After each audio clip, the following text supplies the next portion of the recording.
Hey everyone, time for another 3 at 3 on Solar PV. I'm Jen Runyon, Chief Editor of Renewable Energy World. And I'm Paula Mintz, Chief Market Research Analyst, SPV Market Research. Awesome. Hey Paula. Hey. Hey, so we have 3 really juicy topics today. We think we're going to talk about the trade case, how that's impacting solar prices. We're also going to talk about grid defection, which seems like it could actually be a real issue here pretty soon. Then we're going to talk about solar for disaster relief. So let's start with an update on the trade case. We do have recommendations from the ITC. They were a little bit less than what the petitioners were looking for, but still could have some devastating effects. I mean, what are you hearing? Well, I wrote about this in the solar flare, so people can go buy that issue and read all about it in detail. But essentially, it's sort of like the 3 bears: Mama, Papa, Baby Bear. Yeah. One of them was sort of an unworkable solution of a 1 penny on 1 cent of whatever, and then sort of kind of a cap on what could come in from Mexico, which really only affects SunPower. Right. And the others were, is it going to be on cells? One said a 1 gigawatt, if a tariff would apply with shipments over a gigawatt, which seems ridiculous, right. Which is ridiculous. Yeah, different quotas, yeah. So it's all different, but it will affect people. The biggest problem we have right now is uncertainty.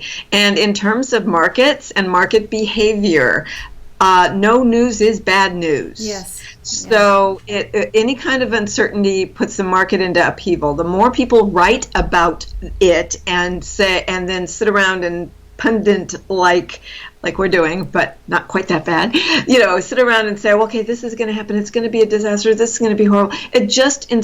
Everybody wants control over their future, and nobody really has control over their future. Well, right, but you at least, you need to know something, and so knowing nothing, and there's nothing to there's nothing to know. Yes. And that's why it drives people to read all the different stuff. And then the best advice anybody can give their clients, honestly, is plan for the worst and also for the best and for the middle. Yeah. But the problem here is uncertainty drives prices up. Yeah. And you have to be very careful what you buy right now, because we have no idea what will happen. Right now we're, SEIA's in negotiations, not only on this, by the way, there's also steel tariffs, there's the FERC thing. So SEIA, which is our lobbying body, is lobbying heavily, and this is not the only thing they have to focus on, because you could solve this problem and have the others rise up. Yeah. And even if they think they've successfully lobbied the Commerce Secretary, President Trump could do something entirely different. There could be retroactive tariffs. You don't know. Right. So the problem is nobody knows, and that problem is driving pricing up. Right. It's also driving rumors up, such as there's a glut. I heard somebody told me either a glut of inventory on the market. Well, inventory is actually pretty much either focused on, it's been bought by the large guys for some project in the future because they have to buy 2%, 5%, whatever.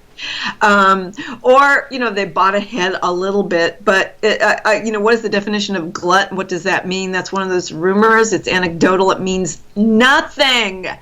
And you have manufacturers, such as CSUN, who are saying, and others, it's not just them, saying, okay, if you buy us now, we'll guarantee you this price. Well, how do you know? Right. Yes, you can't guarantee a price because there's going to be there's most likely going to be some kind of tariff on it. Yeah. So you have companies like, REC, the Singapore's not affected. They're actually buying machinery. Well, that, it's not going to be in time to serve the whole market.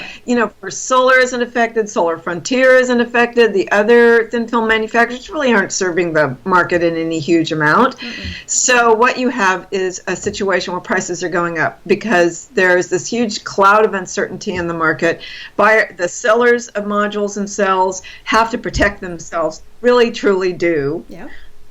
Meanwhile, building is going crazy in China. So why do they need to put up with this little weird hiccup? You've got WTO being, activity being threatened by. So absolutely, what this anybody buying modules and cells in the U.S. is affected by price increases or the inability to buy product. Period.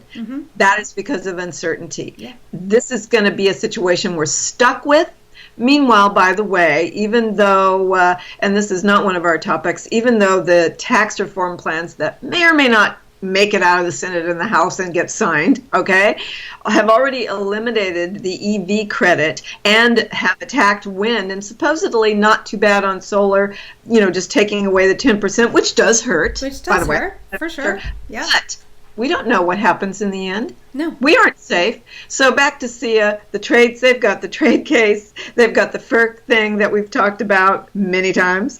They've got the steel tariffs that they also have to worry about because that affects developers. If you're buying a post right now, anything that is a post, it costs more. Yeah. And they've got the last thing that I mentioned. So, it's uncertainty in the market capped by the trade case on what on earth is going to happen to the heart of the PV system. Right. We gotta keep moving on, but yeah, it's scary times right now.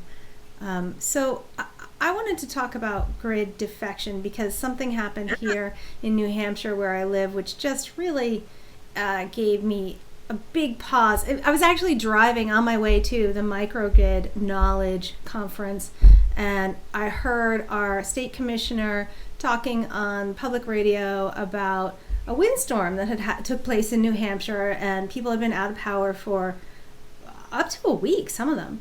It was a big deal. It was a major event. They knew it was happening, but they did the best they could to solve it. And so he was asked, what do you think, what are you telling people they should do to prepare for these events, these weather events that we know are going to keep happening? What should they do? And he said, well, if you can afford it, you should have a generator. And you should prepare for, we used to say 72 hours of being without power. Now really think more like a week, and honestly think 2 weeks. So you should have 2 weeks of food, supply, water, everything you need, and a generator. Wait a minute. Isn't the utility supposed to be bringing me power? I mean, isn't that their job? Shouldn't I be allowed to completely rely on my utility? And this utility is saying, no, you can't. And so in my mind, I immediately say, well, when I add up all those costs, why don't I just get solar and a battery and get off grid? Generator. Right, exactly. I mean, I don't really want to own a generator. They're loud, they're smelly, they pollute, and I'm still going to be relying on gas, which God knows if the gas station is going to even have power and be able to get me gas. I think a solar array, a battery, no grid at all makes a lot of sense in that situation. And here is the utility telling me to do that.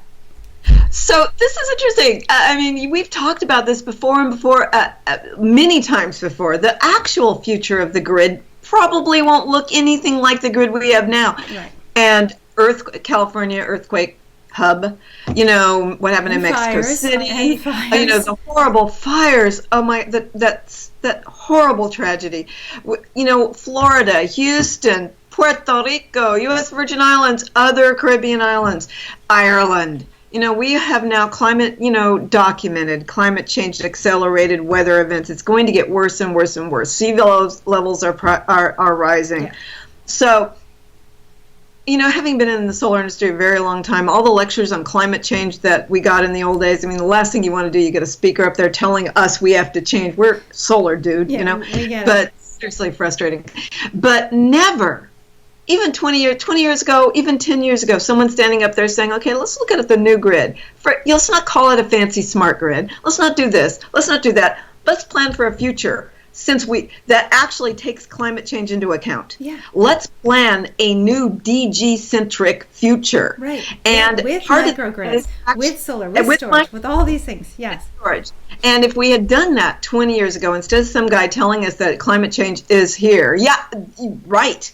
Why do you think we're doing this? It's a base of everybody in solar is that belief, that cause. Right. All right. Instead of doing that, plan for the grid of the future. But the problem with that, as it's really interesting. So it's very interesting. So the utility guy is saying we may not be able to serve you, which if I'm in your territory is going to piss me off too. Sure. But right. They don't say maybe the way we've been doing things is now antiquated and it's time for change. No, they don't get there at all. And the worst part is that then they have all this damage from storms, from fires in California, and they get to repair everything and then rate base those costs.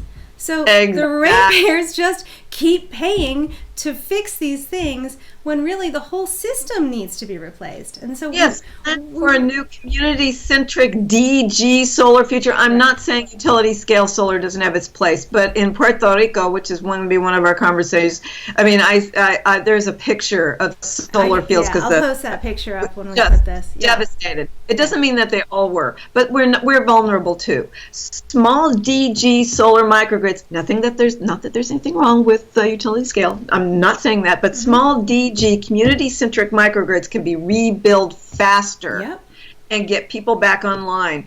And so I'm going to stop because I'm sort of moving us into our other topic. No, and but it's true. But the point is that it's really the regulators that have got to wake up and say, absolutely, we are going to stop approving these expenses. These, utilities just can't keep spending this money to rebuild something that's just going to get broken again. But they have to think of the future too, and what the future does, which eventually we're going to get there, and it will not look like where we are today. And that means people are out of work. Yes, true. I mean, they could change now, right? They could have changed 10 years ago, but that means their revenue paradigm is like whoop. Yeah. And they're entrenched now. Yeah. What you're saying to me sounds more of a, okay, we this awful stuff is happening, things are going to get worse, but we really want more of the same in terms of our utility paradigm. We shouldn't change it. Because it's very hard, since my practice is based on behavioral economics. I mean, it always has been before the Nobel Prize. But aside from that, you have to look at behavior. So and that is same is true for the regulators. They are stuck in a paradigm that's outmoded and can't think beyond it, and pushing them to that new world where it's okay. Yeah, we have to start changing. It's going to be expensive. You know what? It's cheaper than what we're facing now if we'd done it 10 years ago. Much cheaper. Yeah, absolutely. So we are almost out of time, but I do want to just touch on this solar for disaster relief, because it is a really important topic. And I know that this is, I mean, there are definitely some good solar companies that are trying to bring their small modular solar little microgrids down to Puerto Rico. I mean, other places. And other places that need it. Houston. Yeah. And this is not a new application. I've been studying it for years, and it deserves more attention. Because let's just look at any disaster, the amorphous disasters that happen every single day that put us out of power and have communities left for months, not 2 weeks, months. You cannot actually plan for that. No. If you had planned ahead and changed things earlier, maybe. But that's a global problem. Anyway, you can get mobile microgrids, and granted you have to transport them, but they get there, they're fast at getting small communities up, or hospitals or centers getting refrigeration, et cetera, et cetera, et cetera, getting it so people can survive. And then smaller, not that there's anything wrong with utility scale, but smaller DG microgrids, rebuilding the grid in a different way, but those are constructed more rapidly. Granted, you have to ship the stuff in, but that starts to move us towards the future, where when these events that are going to happen more and more and more, and let's just talk about heat wave outages here, okay? Right, yeah, you guys have been dealing with that. This was the hottest summer. I can attest to that on record. I'm happy for cold weather now, though nothing near what you guys have. But these little DG community microgrids, which would rely on the mobile microgrids to give them power to rebuild, they come up faster. Yes, and it starts absolutely more resilient when these things happen. Yeah. And that's really the point. Start moving towards, if this is the only way we can move our future towards our future, rebuilding this way where disaster is struck. Let's not rebuild the old way. Let's rebuild the new way. There is a new viable way, and it's the old way, that the off-grid solar for decades. Let's look at it. All right, we got to go. Thanks, everybody. Okay. Take care. Bye.